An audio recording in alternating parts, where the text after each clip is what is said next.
2024 Gubernatorial Forum hosted by Missouri Press Association. I'm Amos Bridges. I'm the editor at the Springfield News Leader and the board president this year. And we're happy to have you all here. And I'm going to turn things over to our moderator, David Lieb of the Associated Press.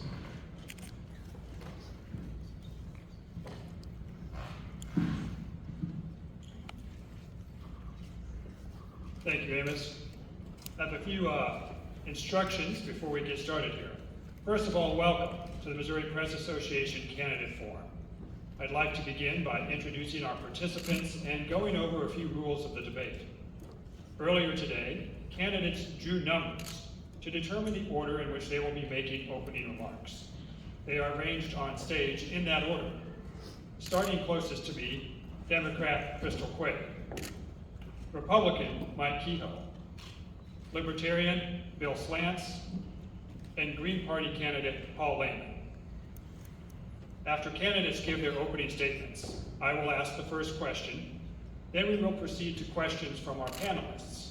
They are Alvin Reed of the St. Louis American, Christine Temple of the Springfield Business Journal, and Lucas Presson of the Southeast Missourian in Cape Girardeau.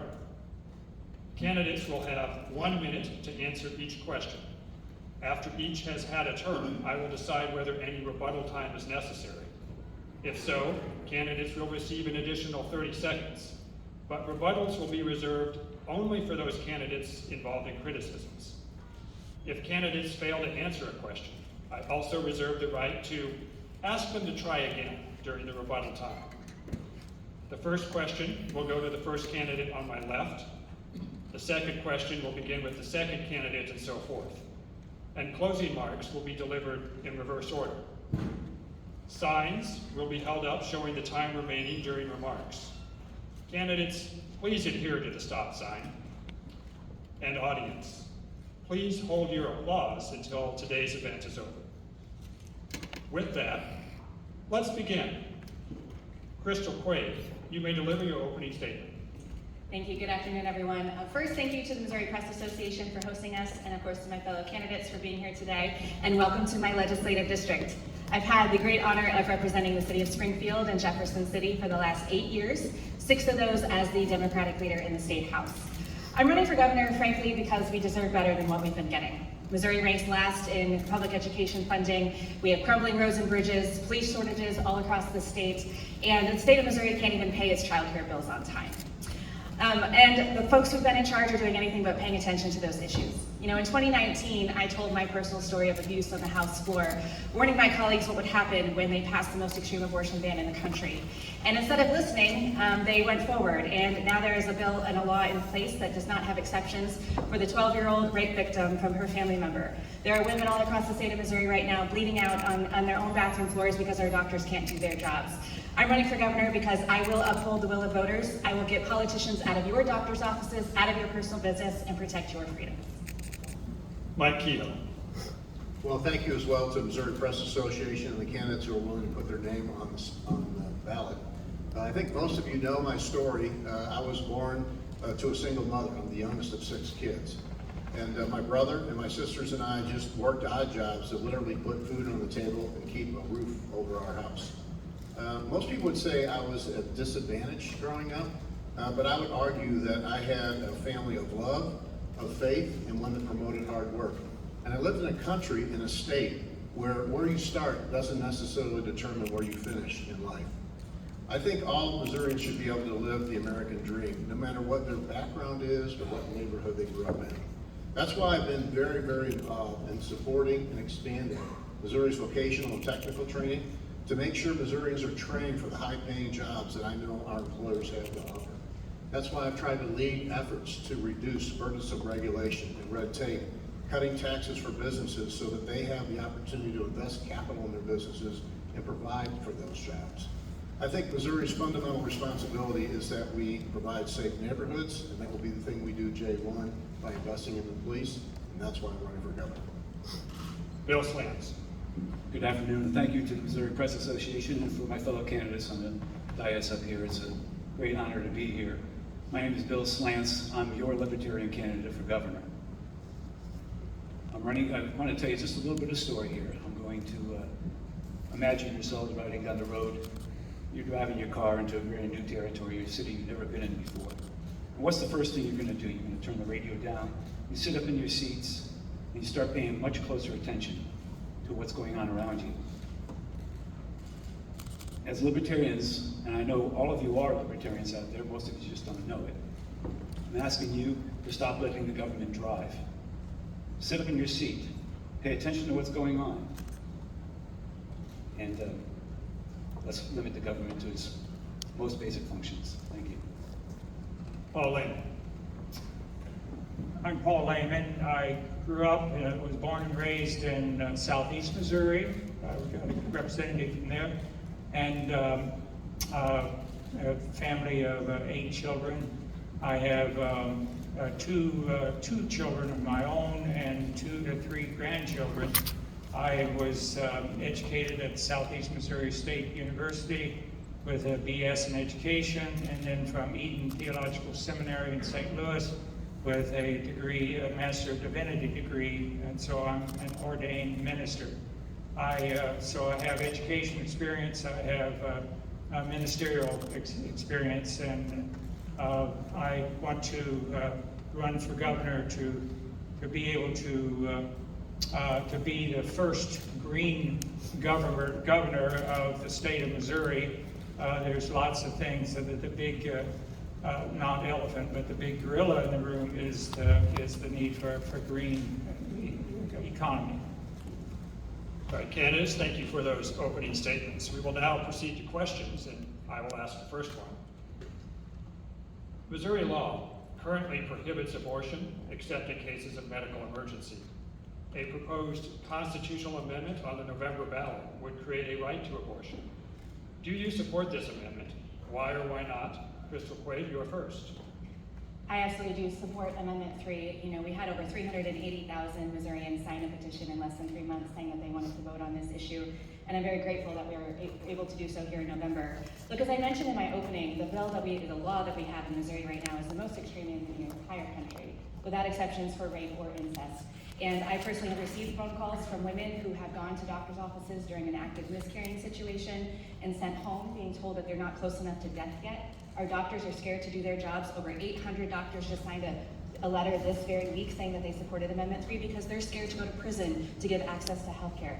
While my opponent most recently said that he is willing to sacrifice his own campaign to make sure Amendment 3 goes down, I will be a governor that will listen to the will of voters and get politicians out of your doctor's offices. Mike Kehoe. Amendment 3, I think, could be one of the most harmful constitutional amendments I've ever seen on the ballot. I will do all I can to see that Amendment 3 is defeated. My wife and I are the mother and father of 4 kids, and I recently found out just the last couple of weeks we're about to be a grandparent. I think that Missourians and elected officials' #1 priority is protecting innocent life, the life of who can't speak for themselves. And I have had that conversation about exceptions, and I understand that there's some people that think that we need to work on that. But this law goes way too far. It's very extreme. I think there's a lot of problems in this wording of the ballot where it doesn't provide protections, appropriate protections to women, especially in the case of liability if there's a medical emergency. I just believe this law has gone too far. I would love to support other ways for families to grow, including adoption, measures that we can do with our state, and support pregnancy resource centers across our state to truly give women's health the proper role that it needs to take care of our ladies across the state. Bill Slams. I'm personally opposed to abortion quite dramatically. However, this is not a government decision. This is not something that should be decided in Jeff City over a mass, one size fits all for everybody. It's unique to each and everybody. Each individual out there has a unique and individual decision to make. Abortion, like end-of-life decisions, should be done with the counsel of your most trusted person, your doctor, yourself, intervene. It's a very personal decision. The government should stay out of it. And having said that, there should be no government funding for abortions at all, period. Paul Lehman. I support the Amendment 3. The Green Party has been supportive of women's rights since day one, since Roe v. Wade. and have championed that openly, and only recently have other parties stepped up to endorse that.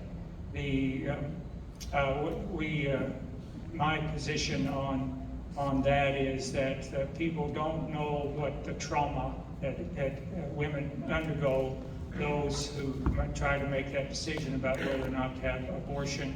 And so we should remember that as government, that we have no business, as Bill said here, in the medical lives of individuals until viability. So I strongly endorse that measure, so that we can have some kind of order and some kind of justice for women who are facing these very difficult decisions. Thank you. Our next question will come from Alvin, and it will go first to Mike Kehoe. Alvin? One of our November ballot measures would raise Missouri's minimum wage from its current amount of $12.30 an hour to $13.75 an hour next year and $15 an hour in 2026, with annual inflationary adjustments in following years. It also would require paid sick leave. Do you support this ballot measure? Why or why not? Mike Kehoe. As a Missouri businessman and somebody who's created hundreds of jobs over the 35-year period I've been in business, I would not be able to support the minimum wage petition. I believe that government should not be setting wages for people. I think the economy and business should. And when we change minimum wage standards, we actually affect those that we're trying to help the most. Minimum wages will cause prices to rise on the most basic of products. It also leaves a void for the youngest of people who want to start at an entry-level job. You take those jobs away from them, so you kind of create this false economy where kids don't have a job, and the products that the people who are buying, who can't afford it the most, the wages are going up on. We need to make sure that we let businesses set the wage. That's the appropriate place for that to happen, and that's why I think works best. Letting government involved in this does not work. The economy can set the prices. Bill Slams. Well, I agree with most of that. I oppose the minimum wage, absolutely. There should be no minimum wage in the state of Missouri. Entry-level jobs are not meant to be supporting of one's life or family. An entry-level job is a way to learn a skill. It's a way to learn, you'll find your way into the workplace. Minimum wage, believe it or not, was actually invented to oppress those who were not qualified to, not in the unions or not the tradespeople. They wanted to keep lower wage earners out of the workforce. So this is a completely upside down, backwards way of looking at things. I strongly oppose the minimum wage of any kind. Paul Lehman. I support the minimum wage amendment. In fact, the Green Party puts forth a $25 minimum wage goal, and that this is just partly on the way in a state that we live in. People need to be compensated for what they do. It's hard work for these low-income people, working poor, and then we want to suppress them even more by not allowing them a decent minimum floor for their wages. So I strongly support this and hope that we can use this as a platform for doing even more to support the poor in our economy. This goes across the board. It goes into the agricultural world as well, and where we need to upgrade do a kind of a complete overhaul of our agricultural system. Crystal Quaid. I do, and this is yet another example where the status quo in Jefferson City is not listening to Missouri citizens and what their needs are. We've heard on this stage that minimum wage jobs are entry-level jobs and they're just for kids. The reality is we have so many parents and so many people who are working minimum wage jobs, multiple minimum wage jobs to get by because they can't actually find good quality, high-paying jobs in the state of Missouri. I absolutely support this amendment, but one of the things that I want to elevate for this is the earned sick leave. As a working parent myself, I understand what it means when my kid gets sick and I have to call in and wonder what that means for my job and my security. And I have, and prior to becoming a legislator, I've had good jobs, but not everybody has that affordability where their employer is flexible with them. And so a mandatory earned sick leave, a minimum wage for Missouri citizens is absolutely what we need, and we should be striving for that. The next question will come from Christine, and we'll go first to Bill Slants. Christine? November ballot measure would legalize sports betting in Missouri. Do you support this amendment? Why or why not? Bill? Thank you for that, Christine. I do support sports betting in the state of Missouri. Why not? It's not going to hurt anybody. What I oppose is putting all these regulations in sports betting, which only help the big guys, only help the large casinos, or only help the major entities.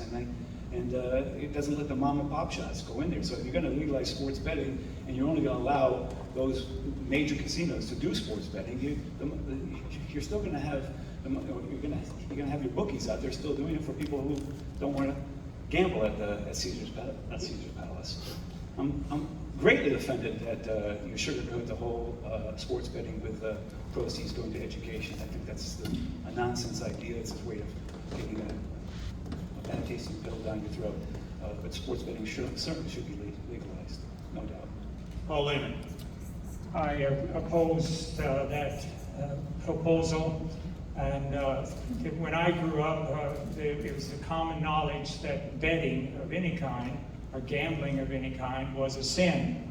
And the fundamentalist churches listed that as one of their many sins.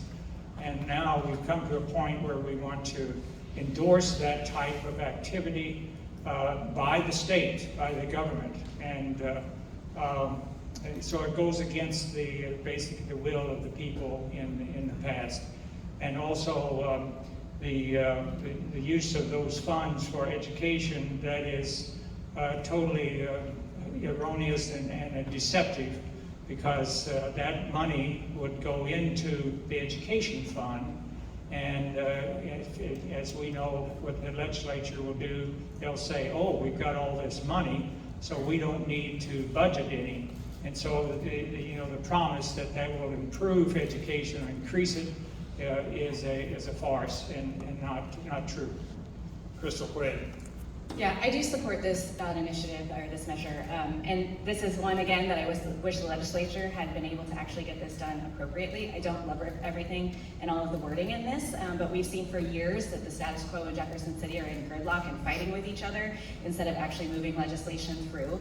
I think what's important about this discussion is absolutely we need to be partnering it with conversations around addiction and funding for mental health services, which Missouri is drastically failing at. But the reality is that we have currently right now people in the state of Missouri who are crossing the border in Kansas or St. Louis. If you drive over there, you can actually see them pull over on the side of the road, placing their bets and then coming home. That is revenue that we're missing out on. And due to all of the corporate tax cuts that have been happening in the state of Missouri and the tax cuts for the wealthiest in our state, we do have a shortage of funding in our state for things like education, mental health care, and all of the things that we desperately want to support.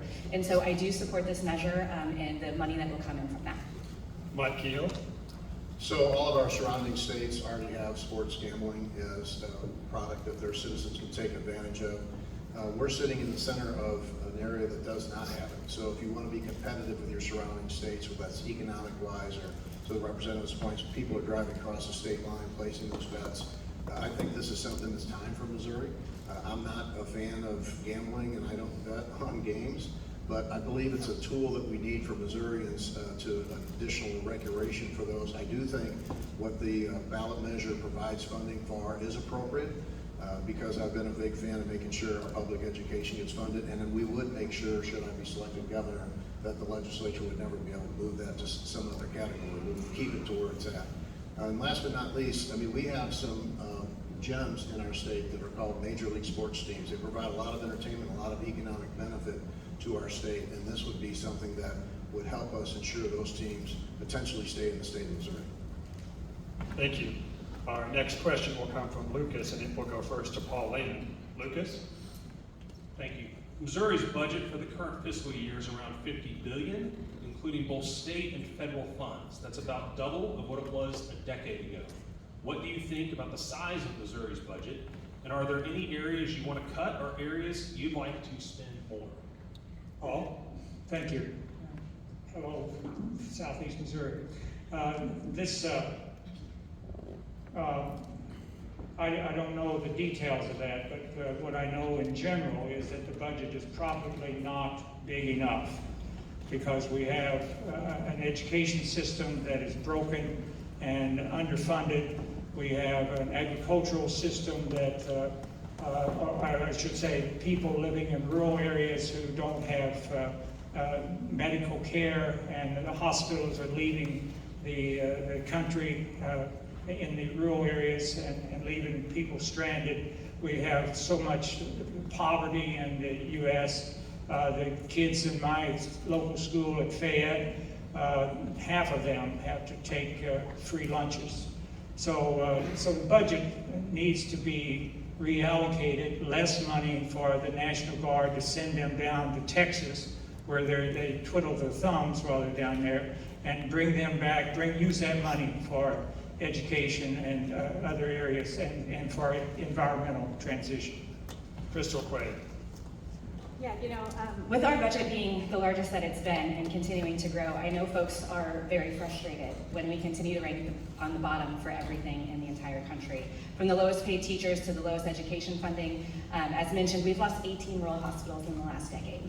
We've got parts of our state that still don't have access to broadband internet. We've got roads and bridges crumbling.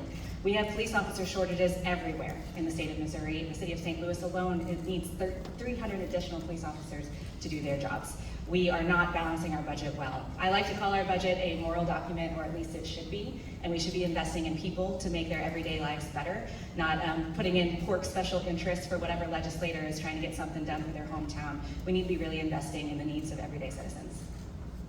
Mike Kehoe. Well, I've been proud to be a part of the budget process, and it has been growing, and it's grown too much. But we're going to see some tougher times on the horizon ahead. I know for a fact that we're going to want somebody in the governor's office who understands what the budgets are about and what hard decisions are about. We need to make sure we continue to fund, and we have continued to fund, our essential services in public safety and education. But as we go forward, we're going to have to make sure that we have somebody who's ready to make a decision on how the budget gets crafted as we move forward. The budget has grown most of all from the last couple of years through federal resources that came after the COVID crisis. But our general revenues has grown as well. That's a good thing. That means our economy is growing, and I'm a big fan of making sure businesses can survive and grow, because that's what it takes to give Missourians opportunities. But the budget is going to be tough the next couple of years, and I would suggest you're going to want somebody there who understands what a budget's about and how to craft this going forward. Bill Slants. I see this very differently from my other three opponents up here. I think the Missouri budget should be cut in half, if not more. First, end personal property tax. Also, let's end the income tax, state income tax in Missouri. You cut the 50% of the budget if you stop taxpayer-funded education. Taxpayer-funded education isn't working. You can throw more money at it all you want, it still isn't going to work. Local education is the way to manage it with your local communities. Taxpayer-funded social services should be completely eliminated. This is also something that should be managed at the local level. Statewide, people in Jefferson City have no idea what's going on in Joplin that way. They have to manage these things locally and let the local communities take care of their education, let the local communities take care of their things. If need be, if you have to fill the coffers up, let's do it with a usage tax. You can do it through sales tax and fuel tax. But we don't need an income tax, we don't need personal property tax. All right, our next question will come from Alvin, and we'll go first to Crystal Quaid. Alvin? There's a large focus nationally about immigration at our nation's southern border. As governor, are there any state policies related to immigration that you would support or oppose? Or do you think that the state policymakers should stay out of this topic? Crystal? Yeah, thank you.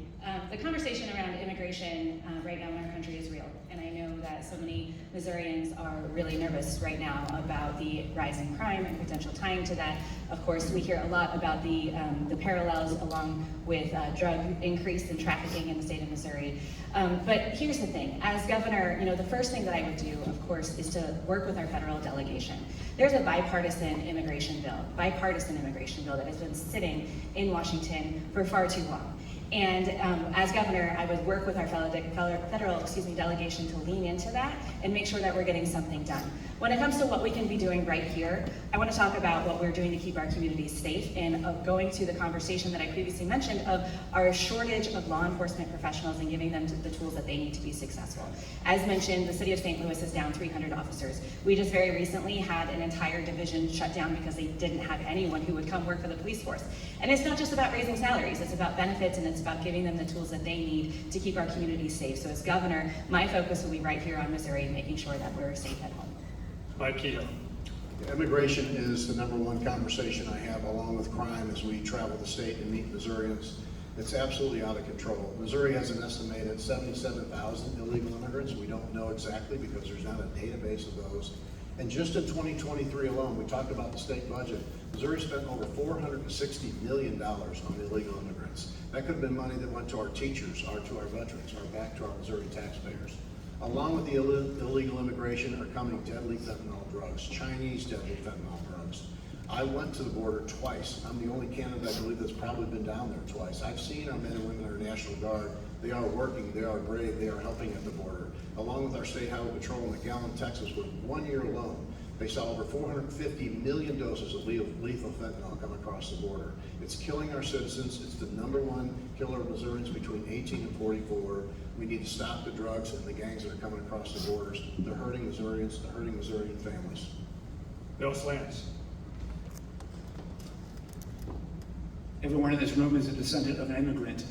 I welcome all immigrants. All I ask is that you sign the guest book on your way in.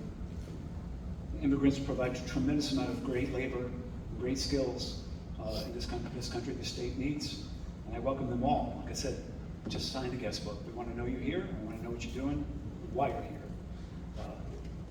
Fixing a major problem there would be to eliminate all taxpayer funds to anyone who's not contributing to society. Eliminate all taxpayer funds to immigrants. There's no housing, no food, no support, no social services for an immigrant that's coming in without any documentation, without anything at all. So let them support themselves, and welcome all. Thank you. Paul Lehman.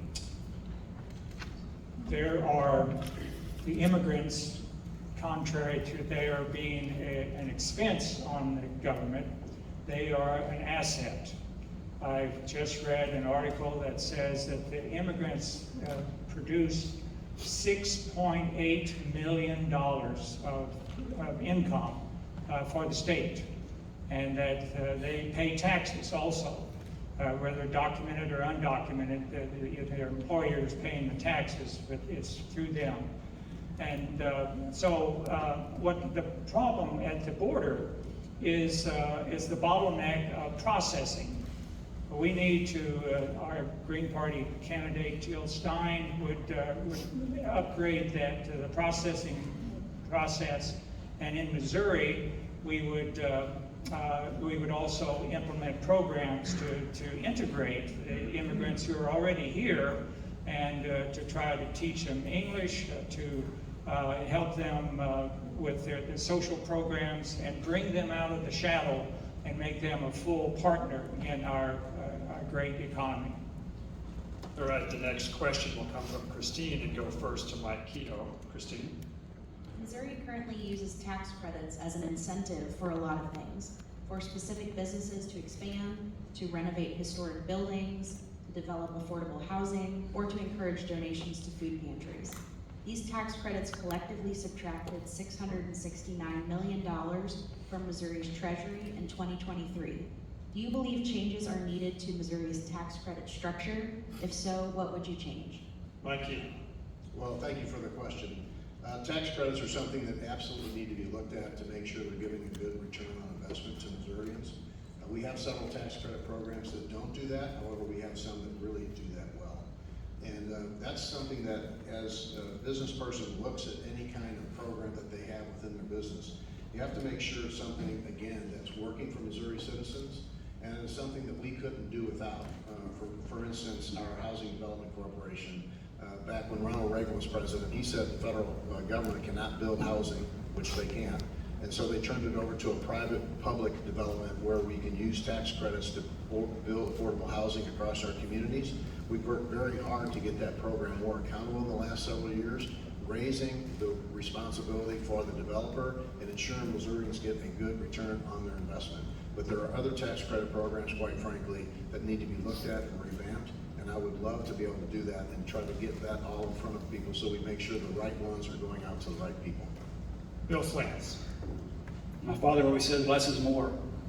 I've already told you I'd like to eliminate the income tax of the state, and I would like to end tax credits. That's all I have.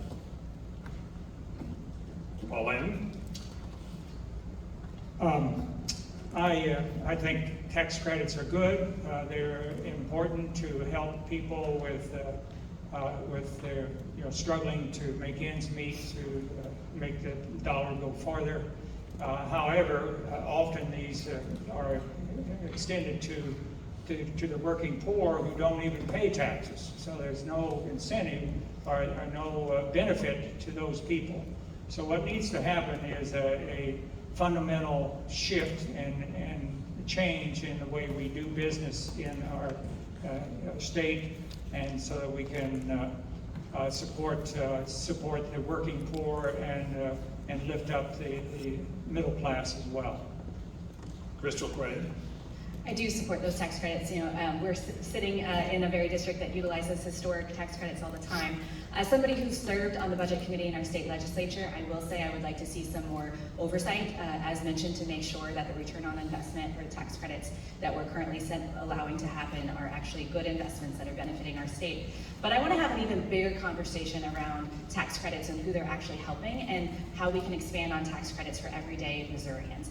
One of the things that I hear the most about from folks is the problem with finding affordable and accessible childcare. And then I also hear at the same time the enormous expense that our families are taking on for elder care. One tax credit that I would like to support, and I've had this discussion in Jefferson City and filed legislation, is tax credits for early childhood education and tax credits for elder care. So many of our families are stuck in the middle where they've got a kiddo in daycare and then they're also taking care of their aging parents. And we as a state, when we're talking about tax credits, again, need to be putting everyday working class Missourians at the forefront of these discussions. Thank you. The next question will come from Lucas and go first to Bill Slants. Lucas.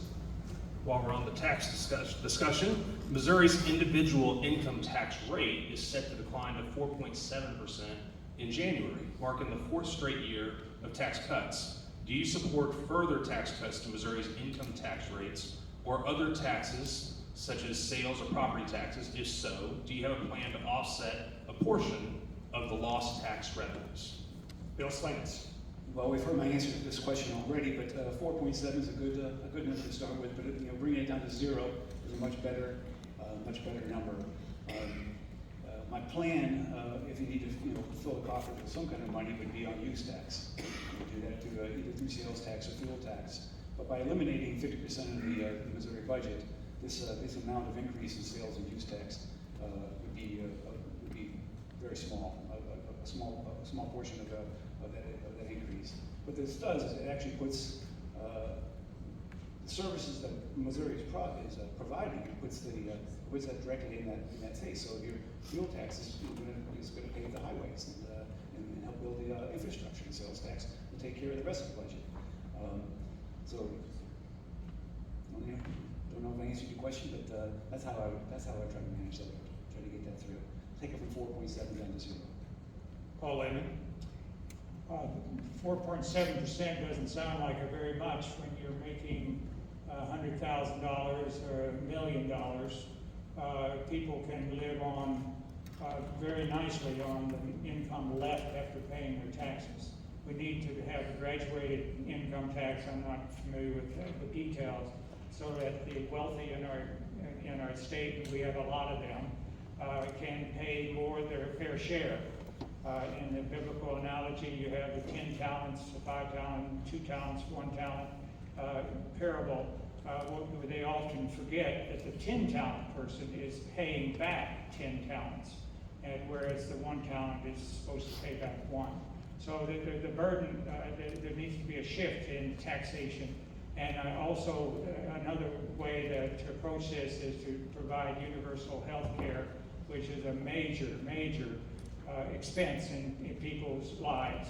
So we need to adopt that so that people have more income and the wealthy can support that opportunity to have equal access to health care.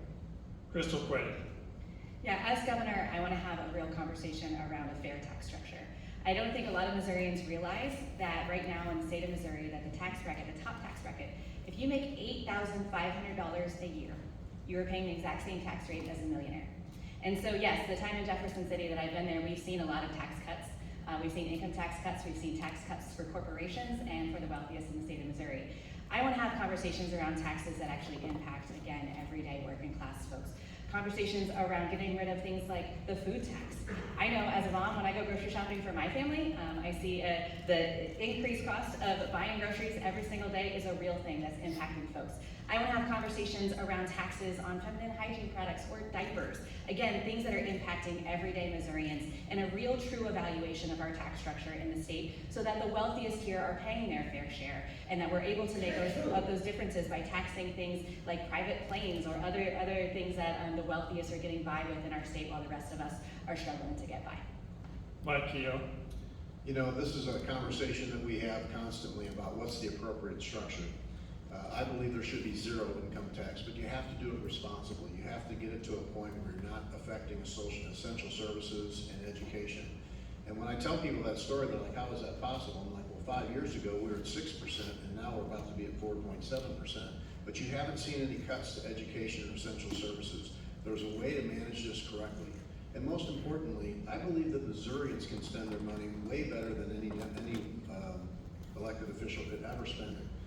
Missourians understand what to do once they have more money in their pocket. It's the largest amount of tax Missourians pay each year, and I believe putting money in their pocket is much more essential. And last but not least, when it comes to economic development and you want us to compete as a state, as your governor, when I go compete for businesses to move here and existing businesses to expand, I need to be able to have the same tools in the toolbox that Tennessee and Texas and Florida and other states do when they go have those meetings in the boardroom with those large companies that want to invest and create jobs in our state.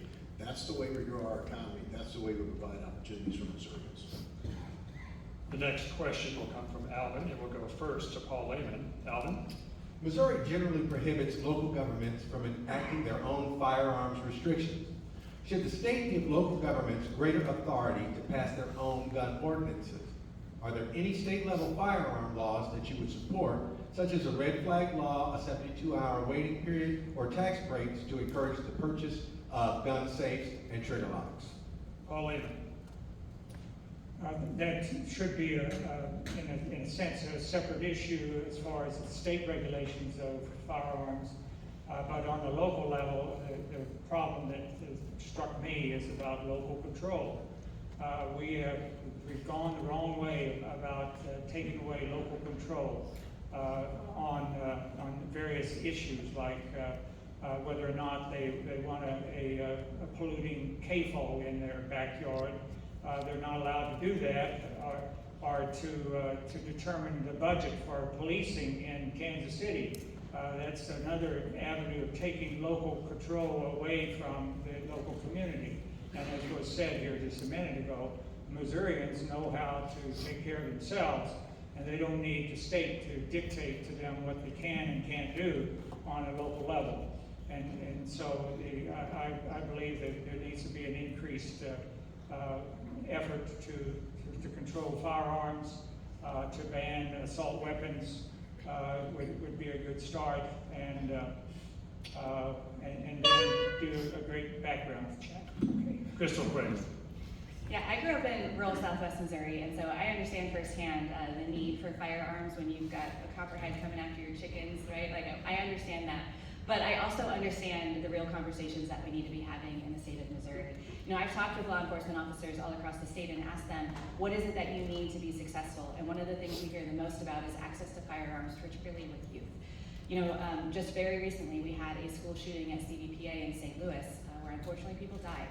That family reached out to law enforcement officers multiple times for them to come out and meet with the family because that person who had access within a mental health crisis, and they wanted those guns to be taken away just temporarily while they were able to keep that child safe and get them the help that they needed. Law enforcement could not actively go in and do their jobs. And because of that, we had people die. When we talk about the conversation around local control, of course, what's going on in Webster County where I grew up is different than what's going on in inner city St. Louis. And I do support the conversation around letting communities decide what is best for them, working with their law enforcement officers, working with parents and their local municipalities to find out what really will be helpful. Mike Keogh. One of the most fundamental rights we have as citizens of this country is our Second Amendment rights. I grew up in a different environment in inner city St. Louis, and it was an environment that was multiple gangs were literally right outside the door of our house. None of those folks that were carrying weapons then or today went to the store to purchase them. So every time we put more restrictions on the citizens' Second Amendment rights, we actually hurt the citizens who are trying to do this law-abiding and legally. We need to make sure we understand that as we move forward, we don't infringe on those rights. We continue to work with existing laws and support our police to reduce crime, improve mental health, and make sure that we're doing the right thing to take the criminals off the street and not allow them to be there to acquire these weapons. Second Amendment rights will always be something that I am very strong to work on and to make sure we protect for all Missourians and all people across this country. Bill Slants. I agree. The Second Amendment should not be infringed. I don't see where local gun laws are going to help at all. The local gun law, if you're traveling from county to county and that law happens to be different from one county to the next, what's going to happen to the gun holder that has got a gun in his car? This community says yes, that community says no, and now you're driving across county lines. It gets kind of messy, so I can't agree to any type of gun control in that way. And Mike is absolutely right. Criminals do not buy guns from stores. Law-abiding citizens register their guns and let people know they're going to use them, which I don't even agree with there. I think if you want to buy a gun, go buy a gun. And I don't even let anybody know I bought it, but I see no purpose for gun control at all. The next question comes from Christine, goes first to Crystal Quaid. Christine? Virtually every governor in every state talks about the importance of good jobs for residents. How would you encourage economic development in Missouri? Are there particular sectors or types of jobs that you would emphasize? Crystal Quaid. Thank you. Yes, absolutely. Good jobs is one of the most important things that a governor can do is to set the stage and the plans for this. Look, the reality is that I think as a state we need to understand that not everybody needs a four-year degree and not everybody wants to go to college. And so step one is making sure that we have good pathways to good paying jobs that provide good benefits. Partnering with folks like our labor unions and our local community colleges and giving them the support that they need to train up talent that is accessible for our business owners. You know, when we talk to business owners, it's imperative that we ask them, what do you need in a trained workforce, and that we're working together to be able to provide that. But the other thing that's really important about bringing good jobs to the state of Missouri are things like infrastructure, things like access to internet, things like access to healthcare. As mentioned, you know, there are places in the state that don't have access to broadband right now. As mentioned, there are places in the state of Missouri where folks drive almost an hour to get to an emergency room. So when you're a small business owner trying to recruit somebody to come work for you in some of our rural parts of our state, and you tell them that we have underfunded education systems, you're not going to be able to get to a doctor within an hour in case you have an emergency. Oh, you might not have internet for your teenager. They're not going to want to come to Missouri. Mike Keogh. I'm proud to have a record of creating hundreds of jobs for Missourians across the state in my several businesses that I own, with the help of a lot of people, by the way. So workforce development and making sure Missourians have an opportunity is essential to how the state continues to grow. You know, a little over 60% of Missourians do not attend a four-year college or university. We have some great colleges and universities, including right here in Springfield and across the state. But we also need to provide an opportunity for those men and ladies whose heart is in a different spot. So improving career and technical education opportunities across our state is vital to me. Working with labor, working with other organizations that have incredible training programs to put people on the job and get them in a nice, high-paying, skilled wage is very important to us. That's how we grow our state economy. Putting more money in Missourians' pockets always results in a good outcome. And I believe with my experience of actually creating jobs across the state, we'll be the jobs leader should I be elected governor. Bill Slants. I agree with Mike. California, New York, Connecticut, Massachusetts, companies are flying out of those states at a massive rate here because of high tax rates. You want to create good jobs here in the state of Missouri. Get rid of business income tax. Get rid of the business tax period. Don't tax these businesses. Let those businesses use their proceeds to pay and train their employees. This is the best way to get good jobs in the state of Missouri. Get rid of any business tax you have there. You'll see the jobs come. Paul Lehman? Of course, we need good jobs, but we need to stop the slide away from that. So when people talk about creating jobs, they're usually talking about low income, low wage jobs that are paid sometimes minimum wage or a little better, a little above that, and not a living wage, which would be more like $25 an hour, and that's even low. So in the farming sector, which I have a special interest in, the farmers are leaving the land because they're not getting the money for their labor and proper labor, and that's because of these industrial agricultural complex that's driving farmers off the land and preventing them from growing. We talk about regulation. Small businesses are over-regulated so that they can't function.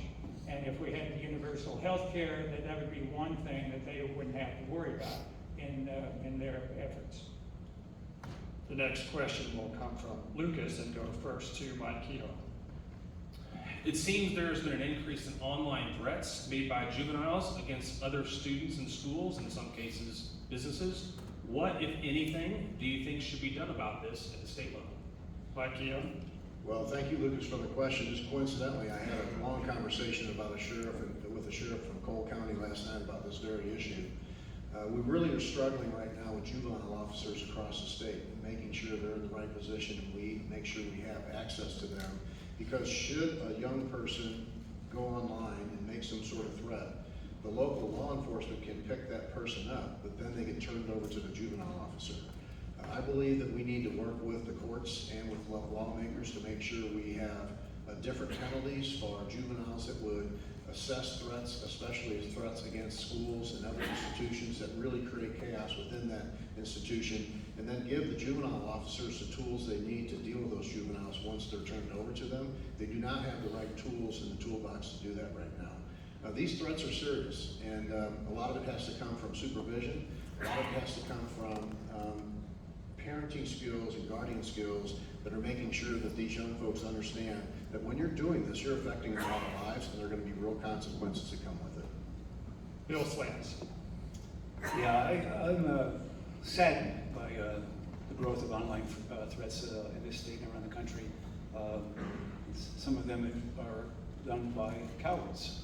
Online is not confronting your opponent and avoiding getting a punch to the nose. Mike touched a good point. Supervision, when you're talking especially about juveniles, younger juveniles, and I know this is virtually impossible today, but supervision and discipline at the local level, at the parent level, at the clergy level is the best way to combat this. Convincing young people that this is just the wrong way to go about doing things. But it's going to happen, and it can't be avoided. Paul Lehman? I'm sorry, I was reeling from my last answer. What was the question? It seems there have been an increase in online threats made by juveniles against other students in schools, in some cases businesses. What, if anything, do you think should be done by this at the state level? I just heard a program that said that students learn more when they read from paper than they do by reading from a tablet, an online tablet. So to address the issue, one thing that we need to do in our schools is to return to paper learning, because that's the most effective way. And also the state can do a lot to control the traffic on these conglomerate internet companies, and need to study that and find ways to control that abuse that's done online. Crystal Quaid? Yeah, actually on Monday I was in St. Louis at an event, and I had a middle middle schooler came up to me and asked if she could ask me a question, and she started to cry, and she said, "I'm scared to go to school." And then that very next day in St. Louis, up in Ladue, the high school had to shut down because of the threat. And I know right here at home, we had 2 in Nixa yesterday at elementary schools. This is a real problem, and we need to be listening to our young people about how absolutely terrified they are right now. When it comes to solutions in this space, yes, absolutely. We need to have conversations around actually making sure there are enough law enforcement officers and juvenile officers, and that we're funding them. You know, we've had the same folks in charge in Jefferson City for 20 years, but yet we're still underfunding and we can't find enough people to work in these spaces. That's a real problem. But then we also need to have conversations around mental health care. I'm a parent, I've had people in mental health crisis, and I've tried to access care and have gone through weeks and weeks of loopholes trying to find someone, and actually told that I had to send my family member to California to get them the help that they need. We have a real crisis happening right now, not just in our state and in our country, and we need real leaders who are gonna have honest conversations around what's going on. The next question comes from Alvin, and we'll go first to Bill Slants. Alvin? We're going to stay on school safety. Now, you mentioned your thoughts on banning any type of weapon, but if we're going to keep schools safe, what are your thoughts on how exactly we can keep students safe in their schools? Bill Slants. So first and foremost, thank you. First and foremost, I'm serious when I say that taxpayer-funded education should end. It should bring local education, or education to the local community. So we're going to put that in the local community to police their safety. We had schoolhouses that were in the community and not in a rural area where we had to bus kids in on a daily basis. We had smaller schools with more focused teachers. I think this issue of school safety would become a lot less invasive. So I'm all about educating the children. I question whether or not the state should even have a mandate against education, but certainly we should educate the children at the local level. Paul Lehman. All of the mass school shootings have been done with weapons that were registered. And so we need to do, as Crystal was indicating, we need to address the mental health crisis that our country is in, that we need to devote more money, more efforts to our mental health division of the state, and so that they can go into schools and counsel students. We need to bar the assault rifle, the weapon of choice, and do more diligence, as we are doing, about keeping kids safe in the school setting. So it's important that we focus on the big picture of why is the U.S. society so vicious in our gun activity, whereas compared to other countries all around the world. Crystal Quaid.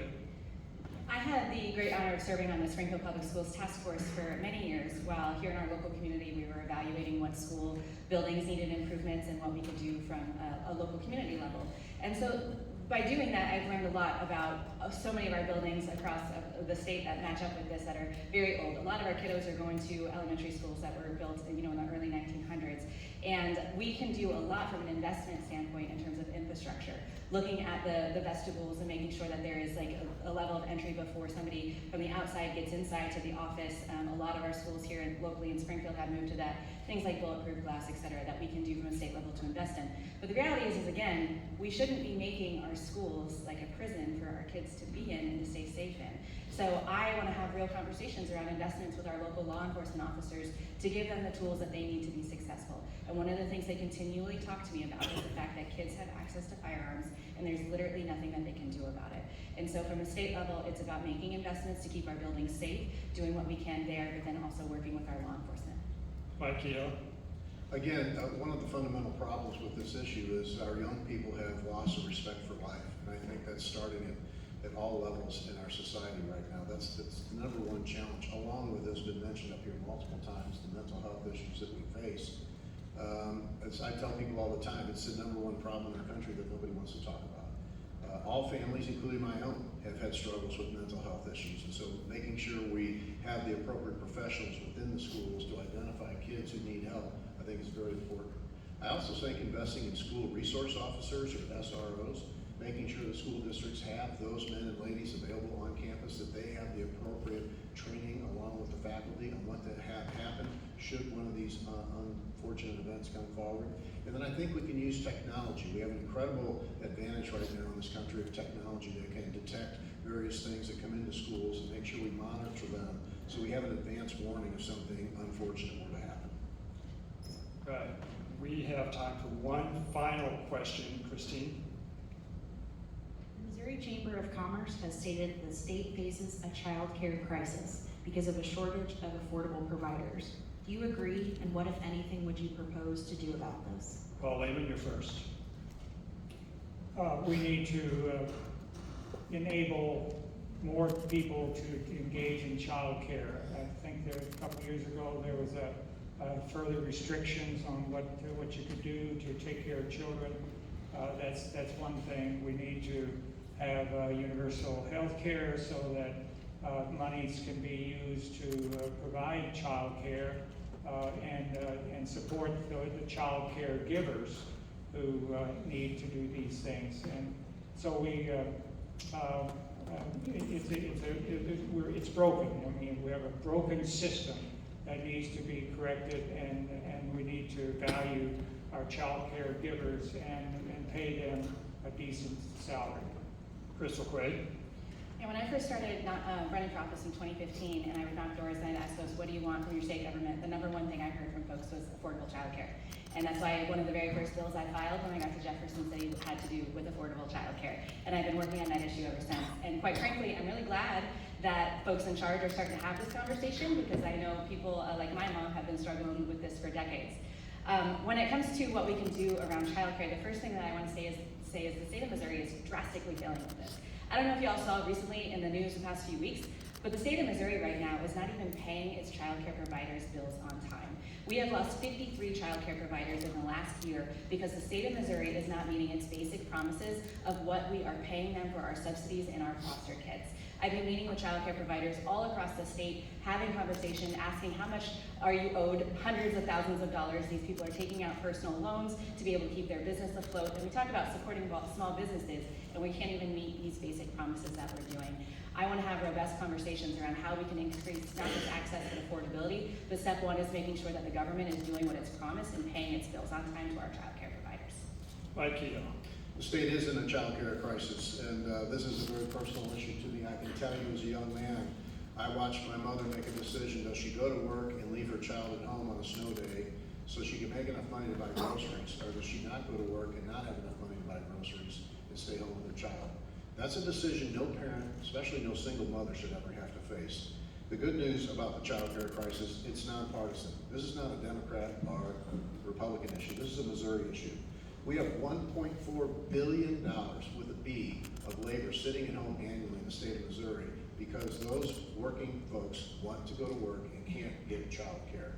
We need to make sure these facilities are safe, but we have to promote the ability for child care centers to open.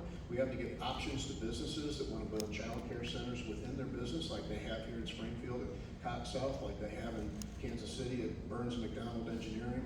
Those are the type of outside-the-box ideas we have to do to improve access to child care.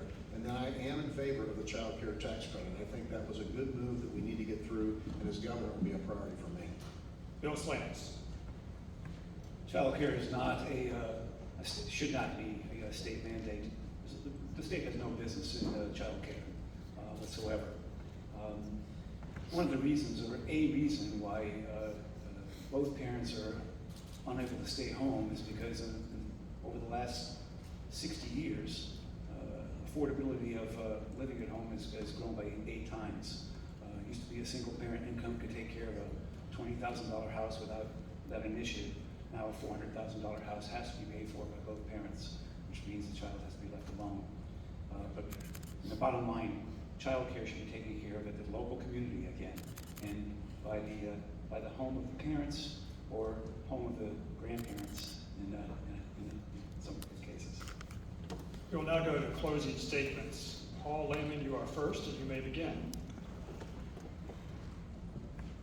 Yes, I want to first start by saying that we can't cover everything today, but one of the looming clouds over the state of Missouri and over the nation and over the world is the opposition of the United States for a ceasefire in Gaza and in Palestine.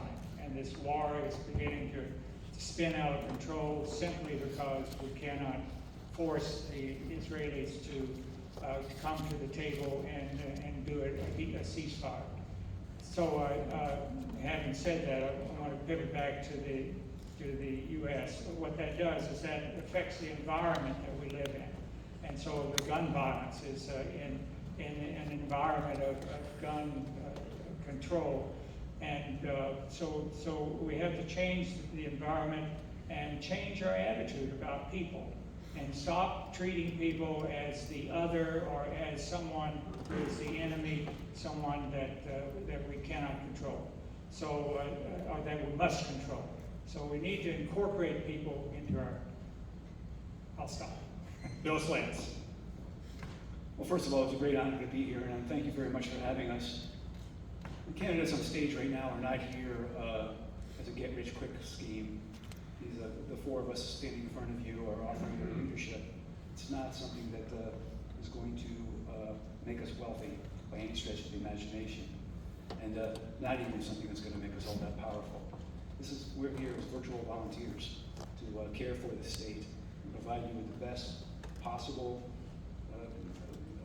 way of living that Missouri can possibly live in. I'm going to finish with what I started with.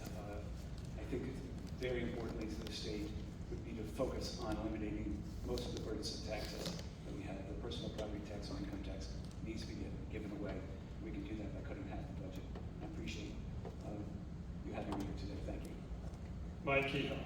Well, thank you again for the Press Association for hosting this and the candidates to be there.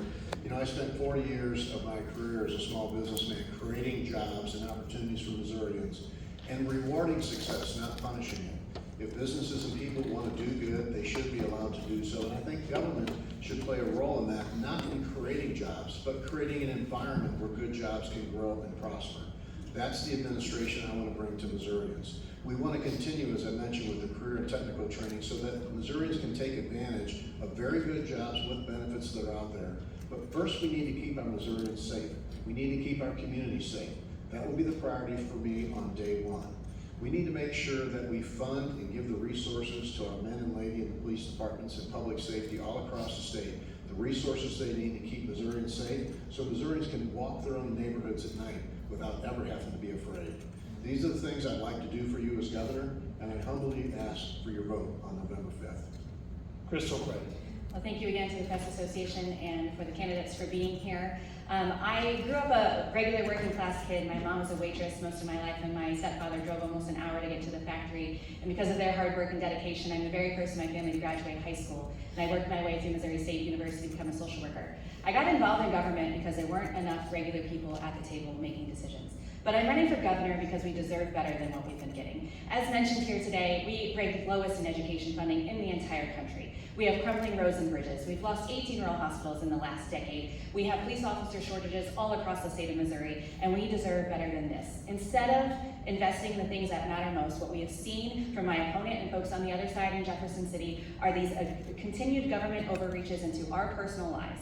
Whether it is in our doctor's offices, what books our kids can read, the focus of what's been coming out of Jefferson City is absolutely wrong. As your governor, I will get politicians out of your doctor's offices, out of your personal lives, and I will protect your freedoms. Thank you guys for being here.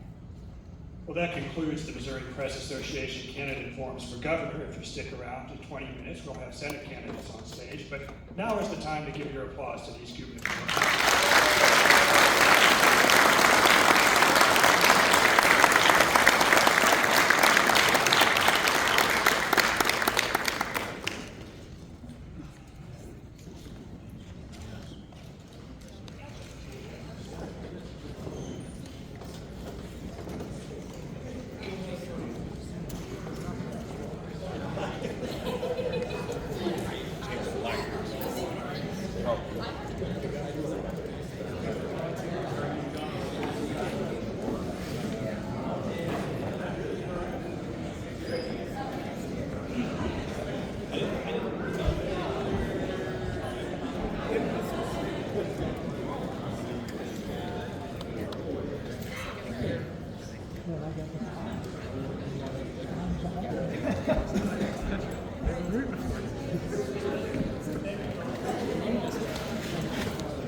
Bill, thank you so much. We do appreciate it.